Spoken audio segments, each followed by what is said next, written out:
Naugaon Cokes distillery से फैल रही बदबू ने पूरे नौगांव शहर का माहौल दूषित कर दिया है। न केवल आम नागरिक बल्कि भाजपा और कांग्रेस दोनों दलों के नेताओं ने भी इस समस्या को गंभीर मानते हुए एसडीएम कार्यालय का रुख किया। शहरवासियों के साथ नेताओं ने भी एसडीएम को लिखित आवेदन सौंपकर बदबू से निजात दिलाने की मांग की। आवेदन मिलने के बाद नौगांव एसडीएम गोपाल शरण पटेल स्वयं मौके पर पहुंचे और कोक्स डिस्टिलरी का निरीक्षण किया। निरीक्षण के दौरान कई गंभीर कमियां सामने आई जो कंपनी की लापरवाही को उजागर करती है।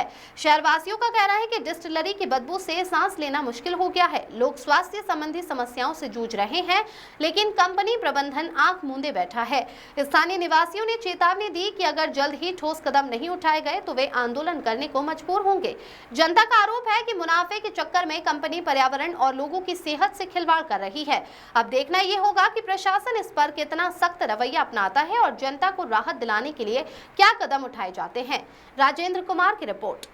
महोदय, नौगांव को ज्ञापन दिया गया है। यह इस संबंध में ज्ञापन दिया गया है कि आप लोगों ने देखा होगा कि निरंतर कई समय से नगर की जनता और सभी लोग इतना परेशान है। डिस्टिलरी में जो निरंतर बदबू आ रही है उससे सभी का जीना दुर्लभ हो रहा है। चाहे सुबह का समय हो चाहे शाम का समय हो, निरंतर बदबू आती रहती है। तो इसी का आवेदन दिया है कि इसका कार्यवाही होना चाहिए कि भाई सुबह शाम इतनी स्वच्छ हवा होने के बावजूद भी बदबू के कारण पूरे, यह एक किसी की आवाज़ नहीं है, यह नगर की आवाज़ है, यह हमारी अभिव्यक्ति सेवा समिति की आवाज़ है, यह जनता की आवाज़ है कि इसका निराकरण होना चाहिए। कितने दिनों से बदबू आ रही है, क्या सामना आप लोग कर रही हैं? लगभग कई समय से बदबू आ रही है। 20-25 से दिन हो गए, 1 महीना हो गए हैंगे। तो काफ़ी समय से बदबू का सामना नगर की जनता देख रही है। कई लोगों की खबर आई तो फिर हम लोगों ने सोचा कि कोई एक आवाज़ नहीं है, नगर की आवाज़ है तो उठानी चाहिए। प्रशासन को अवगत भी कराया गया था डिस्टिलरी से, लेकिन प्रशासन का कहना था कि हमारे पास अभी तक नगर की किसी भी व्यक्ति के द्वारा कोई लिखित शिकायत नहीं है। आज आप लोगों ने महिला संगठन में एक लिखित शिकायत की है, क्या आश्वासन दिया है? नहीं, सर ने कहा है कि इसकी कार्रवाई करेंगे और करना भी चाहिए, क्योंकि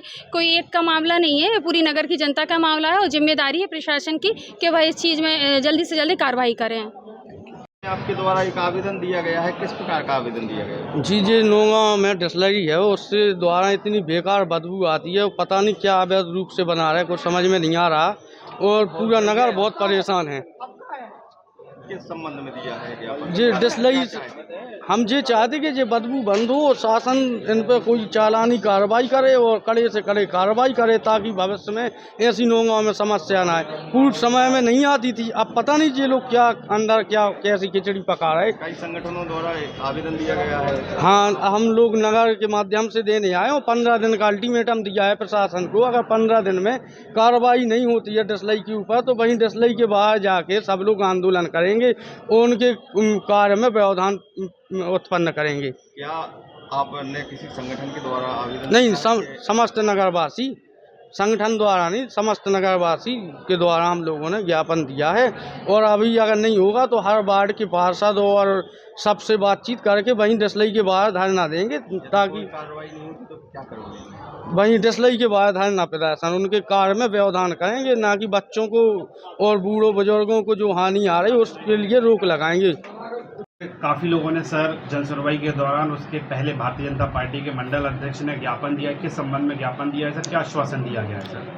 आज जन सुनवाई के दौरान डिस्टिलरी प्लांट के संबंध में भारतीय जनता पार्टी के कुछ कार्यकर्ताओं ने कांग्रेस पार्टी द्वारा और काफ़ी संघ के जो शहरवासी हैं इनके द्वारा एक शिकायती आवेदन दिए गए हैं कि डिस्टिलरी प्लांट से काफ़ी मात्रा में बदबू आ रही है, जिससे बच्चे बुजुर्ग बड़ों को बीमारी फैलने की आशंका है और डिस्टिलरी प्लांट के अंदर ये कुछ उसका सुखाने का कार्य करते हैं, जिससे काफ़ी मात्रा में बदबू आ रही और जैसे ही हवा चलती है तो वो बदबू की मात्रा ज़्यादा मात्रा में नगर की ओर लोग रहने में परेशानी उत्पन्न कर रहे हैं और बीमारी फैलने की आशंका है। इस कारण से उसकी जाँच करके तत्काल उस पर कार्रवाई की जाए। सर नियम विरुद्ध तरीके सर जो डिस्टिलरी से निकलने वाला वेस्ट मटेरियल को सुखाने का काम किया जा रहा है सर, उनका भी सर स्वास्थ्य खराब हो रहा है, उनका भी जीवन अस्त व्यस्त है, लेकिन पैसे की मारी है तो सर वो लोग काम कर रहे हैं, लेकिन बिना किसी की परमिशन के सर कई एकड़ में कई बीघा में सर भूसी को सुखाया जा रहा है सर। इसके संबंध में हम जांच करेंगे और जांच में जो भी तथ्य सामने आएंगे उसके अनुसार हम नियम अनुसार कार्रवाई करेंगे। डिस्लरी के अंदर काम हाँ, कर रहे अगर हैं। वहाँ नाबालिग बच्चे मिलते हैं तो श्रम कानून के तहत उनके विरुद्ध भी कार्रवाई की जाएगी। आज आप विजिट करेंगे वहाँ? हाँ, निश्चित ही हम करेंगे विजिट। तहसीलदार साहब भी साथ में जाएंगे, पुलिस को भी साथ में निर्देशित किया गया है कि आप भी जाके जांच करें और जांच में जो भी तथ्य सामने आएंगे उसके अनुसार वैधानिक कार्रवाई की जाएगी। नगर वासियों को सर इस बदबू से सर राहत मिलेगी सर? बिल्कुल मिलेगी। सर, पर्यावरण विभाग ने जो इनको पूर्व में अनुमति के संबंध में किया था उसके संबंध में अब देखिए, पर्यावरण विभाग ने तत्समय जो जांच की होगी उसके अनुसार उन्होंने रिपोर्ट दी होगी। आज की स्थिति परिवेश बदला हुआ है, हम लोग जांच करेंगे। जांच के बाद जो भी स्थिति निकल के आएगी पुनः हम पर्यावरण विभाग और प्रदूषण विभाग को उससे अवगत कराएंगे। सर, जो ट्रक लगे हुए हैं सर जिससे भूसी का माल धोया जा रहा है सर, वो बिना रजिस्ट्रेशन के सर, उनके नंबर नहीं है, चोरी के भी हो सकते हैं सर। ये देखिए क्या है, जांच करने का विषय है। जांच करने पे जो भी स्थिति सामने आएगी वैसी कार्रवाई की। यह है जन सुनवाई में क्या कुछ मामला है और किन विषयों को लेकर ज्ञापन दिया गया है? नौगांव शहर में काफ़ी पुरानी डिस्टिलरी है और डिस्टिलरी के मालिक अग्रवाल साहब हैं जो, उनके द्वारा आज से नहीं बहुत सालों से इसी तरह की लापरवाही की जा रही है जो मानव जीवन के लिए ठीक नहीं है, स्वास्थ्य से संबंधित। और पीछे जो शिकारपुरा में जो नाला है, कई बार कई शिकायतें की गई हैं, कई बार जांच टीमें भी आई हैं, लेकिन सब मिला जुला होने के कारण वो जांच का क्या हुआ क्या नहीं हुआ आज तक पता नहीं चला। और जो अग्रवाल हैं डिस्टिलरी मालिक, वो स्वयं भी, हम तो ये बोलेंगे वो इतने गंदे व्यक्ति हैं कि उनको धंधे के अलावा इस शहर से कभी कोई लेना देना नहीं, चाहे किसी के दुख सुख में या कोई सामाजिक कार्य या किसी धार्मिक कार्य में, किसी भी प्रकार का उसकी उपस्थिति से भी लेके आज तक कोई सहयोग नहीं रहता है। जी, जब डिस्लरी खोली गई थी तब वहाँ पर आउट एरिया था, इसलिए डिस्लरी की वहाँ परमिशन नगर पालिका द्वारा अन्य विभागों के द्वारा दी गई थी, लेकिन आज पूरी बस्तियां वहाँ बस गई, उसके बाद भी डिस्लरी वहाँ पर संचालित हो रही है, तो पूरी तरीके से वह अवैध है। एनटीजी ने भी उसको अवैध घोषित किया है। देखिए,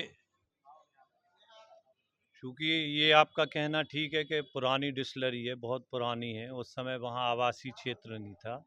आज डिस्टिलरी के चारों तरफ आवासीय क्षेत्र है और जो गांव है वो तो बहुत ही ज़्यादा परेशान और त्रस्त है। वहाँ के जानवर, कई जानवर मर गए, सैकड़ों जानवर मर गए। उस नदी का पानी पूरा कोई भी जाके देख ले लाल रहता है। अब उसने एक ये नया जो काम किया है कई सालों से, ये और इससे रिलेटिव बिजनेस, हाँ, कई प्रकार के बिजनेस जो उसके द्वारा संचालित किए जा रहे हैं, उनसे जो बदबू या जो पर्यावरण से संबंधित जो नियम फॉलो करना चाहिए, उसमें उसकी जो मेन शक्ति है वो हमें कहने में कोई बुराई नहीं है। राजनीतिक व्यक्ति और प्रशासनिक अधिकारी सबसे बड़ी ताकत है उसकी धंधा को सुचारू रूप से चला। अगर आपने आज आवेदन दिया है, आप लोगों की मांग नहीं होती है, तो आगे क्या कदम उठाया जाएगा? हम लोगों की अभी आपस में चर्चा हुई है कि अगर 15 दिवस के अंदर अगर वो प्रशासन के द्वारा कोई उचित कार्रवाई नहीं की जाती है तो हम लोग धरना प्रदर्शन और इस आंदोलन को और बड़ा रूप देंगे। बदबू के साथ साथ